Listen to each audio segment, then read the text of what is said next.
My name is Bill Lyons, and I'm the CEO of Revestor.com. And today I have my good friend George Yu here with me, who owns a property management company. So he does long-term rentals, manages tenants long-term on a long-term basis, and also does short-term rentals. And he has multiple companies with multiple names. So he has one company in Mission Beach here in San Diego. It's a beach community.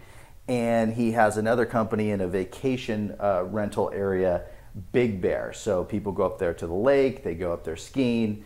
And he also has some international property management in Cabo and Puerto Vallarta. So stoked to have you here today, George. Thanks. Yeah, glad to be here. Thanks for joining me, man. We met because we were in EO together, actually in Launchpad. And EO's an entrepreneur organization. It's a group for entrepreneurs that are doing over $1 million a year in business. So, you know, we're at least pretty cool because we made EO, right? Yeah. So tell us a little bit more about your company and your business. Sure. So we're a vacation rental company. We're in, like Bill was saying, we're in Mission Beach, we're in Big Bear, we're in Cabo, and we work a lot with investors. We work a lot with people who really care about the bottom line.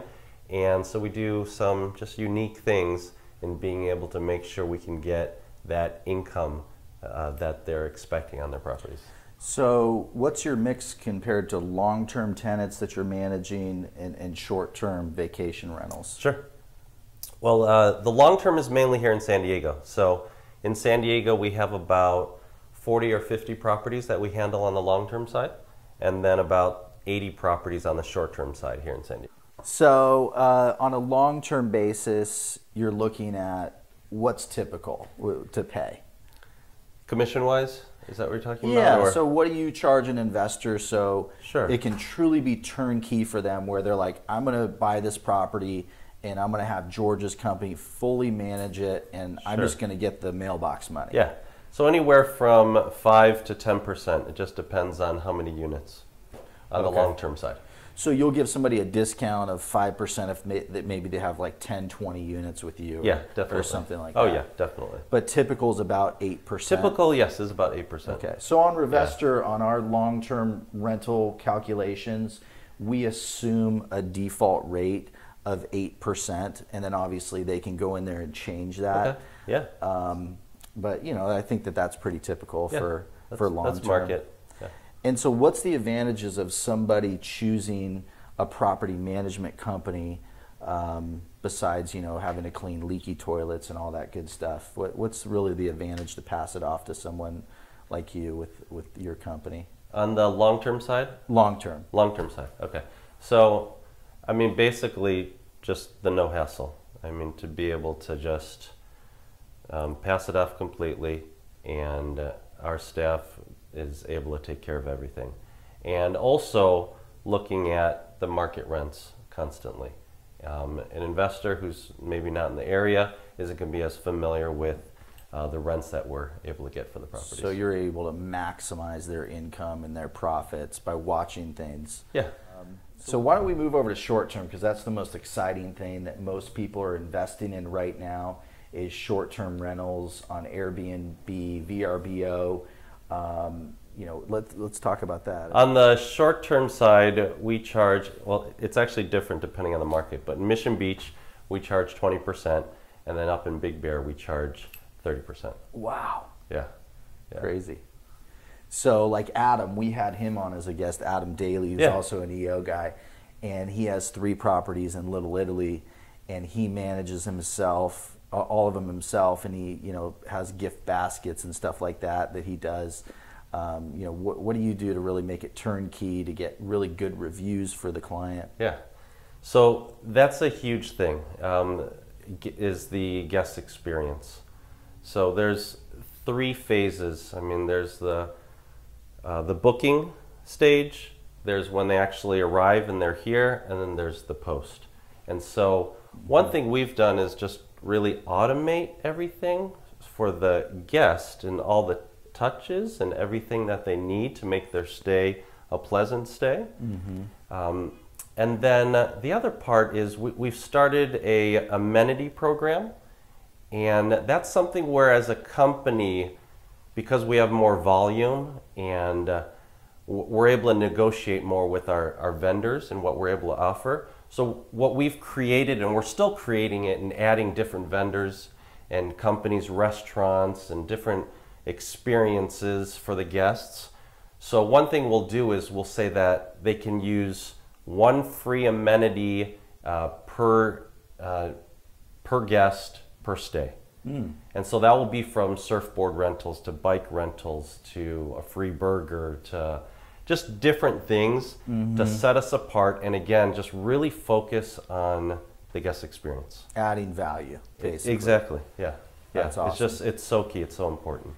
So when they do a booking, is that all done online with an automated software that you use? Yeah, it's, it's both ways. They'll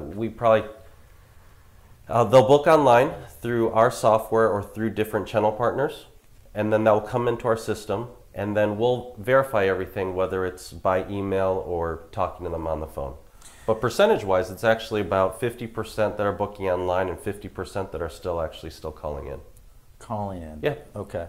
Yeah. So for someone that says, you know, George, that your company is great, but that's just too much for me to spend 30% of my revenue on this, you know, what would you say to them? So, a couple things. One is, most people that are trying to do it on their own, most people that are shopping around, a lot of those companies don't have the software where they can push it out to all the channel partners. So a lot of people are doing just Airbnb. Right. A lot of people are just doing VRBO. But we have the ability with our software to push it out to about 50 different channels.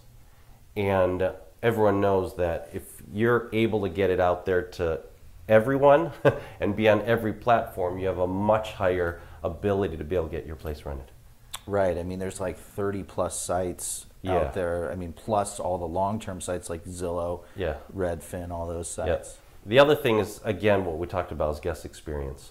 Is one person can only do so much in regards to creating that guest experience. And again, if they're just using Airbnb or if they're just using VRBO, they're going to keep going through that same channel partner and maybe use a different owner, use a different property.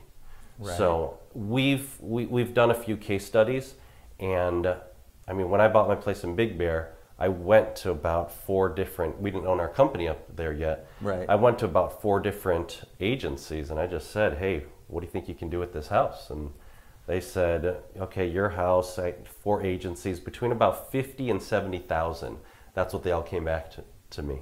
We've had it now for 3 years, and we've done on average about 110 to 120,000 a year on our property up there. Wow. So you could, going through you might be able to avoid Airbnb fees because you might bring that person in yourself. Yeah. And those fees could be upwards of what, 10%, 20% for 10% for the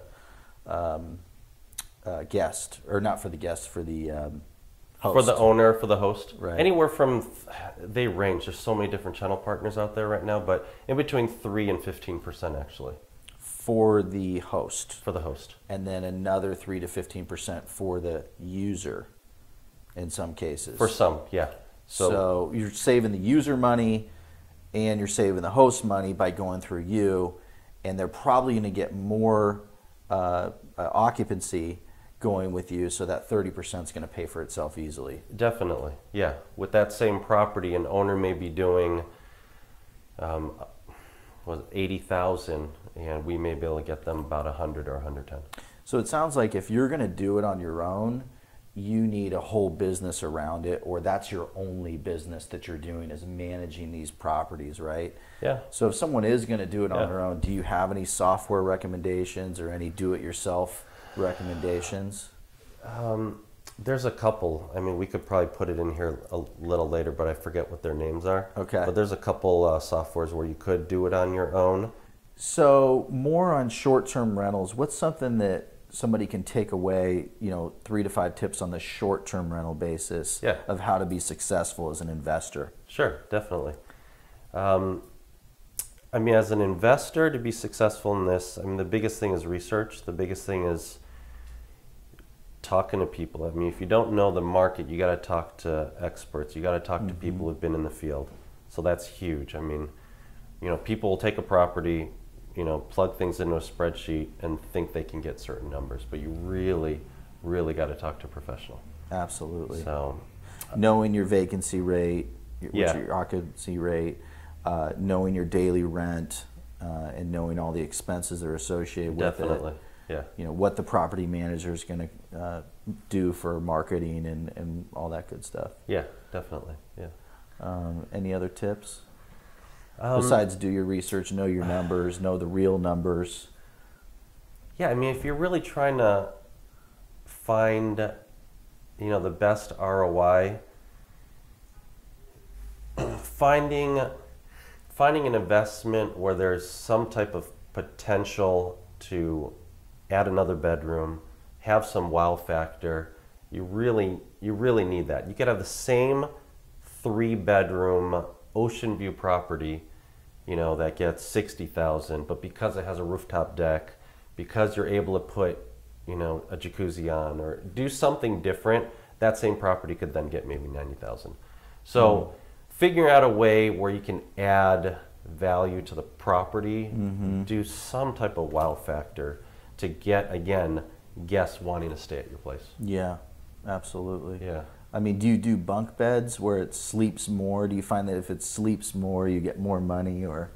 Definitely, definitely. The more you can sleep, yes, the more you can. Because I like how yes. Airbnb has like sleep number, bedroom, beds. They actually have number of beds, not bedrooms, and then baths and all that good stuff. So yeah, no, definitely. The more occupancy, the higher rents you can get. You get the family in there during the week. On the weekends, you get the partiers in there, and they just want to stuff everybody in like sardines. Yes. So, okay, good. Definitely. So that's another thing. Like, what do you recommend in terms of users that are trying to get into Airbnb, short-term rentals, about furnishing? Do you provide this furnishing as a property manager, just consult on it? Or what do you recommend people do for that? Definitely. So we have designers we recommend if they can't afford a designer and they're trying to do it on their own, then we beg them to let us at least consult and kind of tell them how they should do their furnishings. What's some do and don'ts? For sure. Definitely no clutter, depending on where you are. If it's beach, obviously beachy colors, Tommy Bahama look. Yeah, definitely. Staying away from the, blacks, the browns, so no couch like this. Okay. Yeah. Just, again, it's stuff that will photograph well, stuff that will just show the place really well. Yeah, up in Big Bear, mountainy. Up there, it's all just the mountain furniture and the cabin feel. That's what really will draw people to your property. And then down here, it's more light and bright. Yeah. Bring people in. Well, I really like what you're doing with adding value, because they talk about, never discount your price. Instead, add value in bonuses. Yeah. Just to give them that experience where price doesn't matter anymore. So I think that's huge. You can get a lot more rent. Adam talked about doing a 6-pack of beer and a gift basket when they get there, and making sure that everything's like on a laminate, like dummy proof. Here's the remote, here's the key, here's how you turn on the jacuzzi, etc. In Big Bear, they have issues with turning off the water, right? Because it'll explode the pipes. Exactly. So do you ever run into that issue, or? Oh, definitely. Yeah. Or your cleaning team comes through and they come through and take care of that. Right. Yeah. So it just depends on the property. I mean, I'm always going to look at an investment or a property, based on what can get the most income, like in my pocket. So just, it depends. It depends on the property. So some may not do well as a short term, so it's just going to be long term unfurnished if it doesn't have that demand. So how many units do you manage in Mission versus Big Bear versus Mexico? Sure. In Mission Beach, we have about 80 vacation rentals. In Big Bear, we manage about 60 vacation rentals. And then in Mexico, we have about 100 right in Cabo and about 40 in Puerto Vallarta. And that's all vacation? All vacation rentals, yes. Okay. Yes. So how do people get in contact with you if they want to buy a property on Revestor, of course, hopefully? Yeah. and rent it out short term on the new platform, of course. How do they get in touch with you if they want to use you for a property? Do you do more than just Mission and Big Bear? Will you do anywhere in San Diego? If it's close to Mission Beach, yes. Like Mission Beach, La Jolla, Ocean Beach, close to our office. In yes. those areas, you're charging 18%. We're charging 20% on the short-term side. On in Mission. Yes. Gotcha. Okay. Yes. So they can come to you if it's around Mission Beach, San Diego. They can come to you. Big Bear, if they want to, if they see some numbers cash flowing there, yeah, they can go to you for that. How many people do you have on staff? In Mission Beach, we have about 5 on staff. In the off season, it doubles in the busy time. Cool. So how do people get in contact with you? Just contact me directly. So email georgeyou@gmail.com. Perfect. Yeah. And you'll take real good care of it. Oh, definitely. One thing we do for investors is that we actually offer a customized pro forma and guarantee. So we'll actually guarantee what we'll be able to do for them. So if they're in escrow, if they're shopping for a place, just send us the property and we'll put together pro forma and its actual guarantee. If we don't get them those numbers, we'll pay the difference. Yeah. Wow, talk about a risk reversal guarantee. Because really Revestor, what it is it's a pre-due diligence tool for them to run the numbers, kick the tires, and then of course they need to go out there with a realtor, double check the numbers, occupancy rate, etc. And then obviously go with someone like you who can double check all the numbers, run the pro forma, and if you can guarantee people income, that's freaking awesome. Oh yeah, definitely. So last question. So what do you do if someone gets a bad review? How do you handle a bad review? It just happens. Out of 100 people, you're going to get one. Yeah, you're always going to get those. So there's it's just rude people out there, or bad people, right? Yes. I mean, 2 things. It's you want to handle that publicly, so you want to respond to that just being real. I mean, just exactly what you did to take care of the situation. And then you also want to handle it with the person. So just reaching out to that person and just seeing what you can do next time to help take care of them.